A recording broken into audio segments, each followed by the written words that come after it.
तो नेत्र बंद करने का तीसरा कारण है, भगवान ये सोच रहे हैं कि तूने माँ के रूप में आके मुझे धर्म संकट में डाल दिया। और नेत्र बंद करने का चौथा कारण, भगवान नेत्र बंद करके भगवान शंकर का ध्यान कर रहे हैं। नमामि शमीशान निर्वाण रूपम विभुम व्यापकम ब्रह्म वेदस्वर अजम निर्गुणम निर्विकल्पम निरीयम चिदाकाशमाकाशवासं भजेऽहं करालं महाकाल कालं कृपालुं गुणागार संसार पारं नतोऽहं तुषाराद्रिशंकास गौरं गभीरं मनोभूत कोटि प्रभाश्री शरीरम। नेत्र बंद करके भगवान कृष्ण भगवान शंकर का ध्यान कर रहे हैं और कह रहे हैं कि अरे पूतना, तू तो नकली काल बनकर के मुझे मारने के लिए आई है, लेकिन मेरे जो भगवान महादेव हैं वो कालों के काल महाकाल है। तो भगवान भोलेनाथ का ध्यान कर रहे हैं कि हे भोलेनाथ आ जाइए, मैंने दूध दही खाया है, मैंने माखन मिश्री खाई है, मैंने मेवा मिष्ठान्न खाया है, ये कड़वा कड़वा विष पीने का अभ्यास मेरा नहीं है, मैं नहीं पी पाऊंगा, आ जाओ और इस उग्र विष से मुझे बचाओ। तो नेत्र बंद करने का चौथा कारण, भगवान शंकर ने भगवान कृष्ण का ध्यान किया है नेत्र बंद करके। भगवान कृष्ण ने भोलेनाथ को पुकारा नेत्र बंद करके, और भगवान शंकर कन्हैया के कंठ में आकर के विराजित हुए। भगवान कृष्ण ने दूध पीना प्रारंभ किया, भोलेनाथ ने विष खींचना प्रारंभ किया, और भगवान कृष्ण ने दुग्ध पीते पीते पीते पीते पूतना के प्राणों को खींचना भी प्रारंभ कर दिया।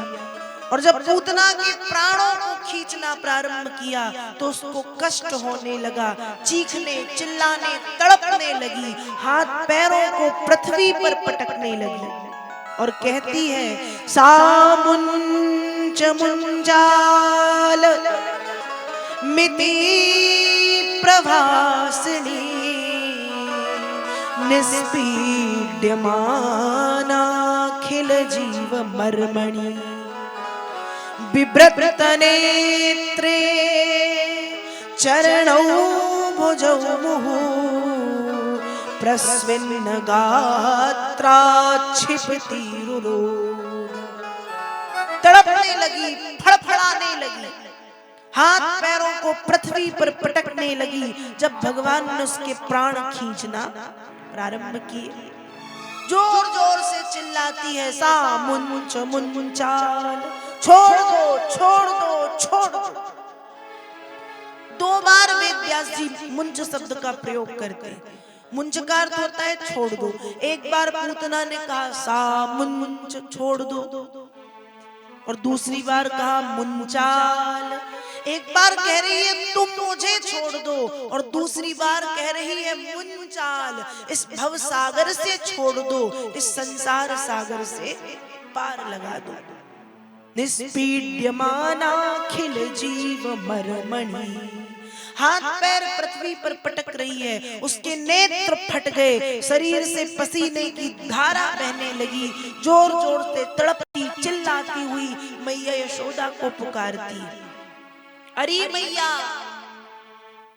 अपने लाल को मुझसे छुड़ा ले, तेरी कोख से किसी साधारण बालक ने जन्म नहीं लिया है, तेरी कोख से मैया ब्रह्म ने जन्म लिया है, रक्षा कर मैया, बचा मैया, बचा मैया, बचा ले मैया। प्रार्थना करती है, निवेदन करती है, पर मैया को कहाँ सुनाई पड़ रहा, वो तो अपने काम में लगी। यहाँ तड़पती फड़फड़ाती हुई पूतना आकाश में उड़ गई उस समय आकाश में उसका जो असली वाला रूप था, राक्षसी वाला, वो सामने आया, आकाश में ही मारी गई और मर करके धड़ाम से पूतना पृथ्वी पर गिरी। पूतना के ऊपर है भगवान कृष्ण। जिस दिन गोकुल में पूतना आई, उसी दिन नंद बाबा मथुरा गए थे वसुदेव जी से मिलने। जब नंद बाबा पहुंचे, वसुदेव जी से मिले, तो मिलते ही वसुदेव जी कहते नंद बाबा लौट जाओ। नंद बाबा ने कहा बताओ, एक तो मिलने आया हूं और उसके बाद तुरंत बैठने उठने की तो छोड़ो, कह रहे हैं लौट जाओ। वसुदेव जी बोले कि मुझे ऐसा लग रहा है बाबा जैसे ब्रज में कोई उपद्रव, कोई उत्पात होने वाला है, इसलिए लौट जाइए। वसुदेव जी के कहने पर नंद बाबा लौट गए। अब जब नंद बाबा लौटे, जिस मार्ग से नंद बाबा लौटे, उस मार्ग में नंद बाबा ने दूर से देखा कि एक काला सा पहाड़ पड़ा है। वो पहाड़ नहीं था, वो लंबी चौड़ी पूतना थी। 6 कोस लंबी, 3 कोस चौड़ी पूतना दूर से दिख रही है। नंद बाबा कहते हैं बताओ, सुबह जब गया था तभी ये काला पहाड़ नहीं था, अब पता नहीं शाम को अचानक ये काला काला पहाड़ कैसे आ गया, कहां से आ गया। नंद बाबा विचार कर रहे हैं, सोच रहे हैं कि ये पहाड़ कैसे आ गया। सोचते विचारते हुए आगे बढ़े, हाथ पैर पूतना के दिखाई दिए। नंद बाबा समझ गए, अरे ये कोई पहाड़ नहीं, ये तो कोई राक्षसी है, बेचारी मर गई है, उपट्टा लग गया होगा। उपट्टा मतलब पत्थर पे पैर पड़ गया होगा तो गिर गई। इतना बड़ा शरीर जब गिरी तो मर गई। अपने अपने विचार नंद बाबा के मन में आ रहे हैं कि कैसे मरी होगी। दूसरी तरफ से लोग नसैनी लेकर के चीखते चिल्लाते हुए आ रहे, अरे बाबा इसमें कृष्ण है, इसमें कन्हैया है, हमारे लाला को लेके भागी ये, पता नहीं कैसे गिरी और कैसे मर गई, पर इसके ऊपर हमारा लाला है। तब पूतना के शरीर में सैकड़ों नसैनियों को लगा करके भगवान कृष्ण को नीचे उतारा गया। पूतना के शरीर के हजारों टुकड़े किए गए, हजारों चिताएं बनाई गई, तब पूतना को जलाया गया। और जब पूतना को जलाया गया तो पूतना के शरीर से गुलाब, बेला, चमेली, रात रानी, मोंगरा के जो खुशबूदार सुगंधित पुष्प हैं, उनके जैसे सुगंध निकल रही है। क्यों?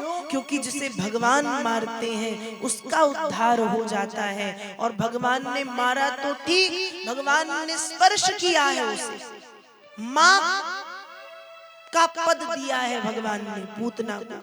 इसलिए जब मृत्यु को प्राप्त हुई, शरीर को जलाया गया तो सुंदर सुगंध निकल रही है और पूतना मारी गई।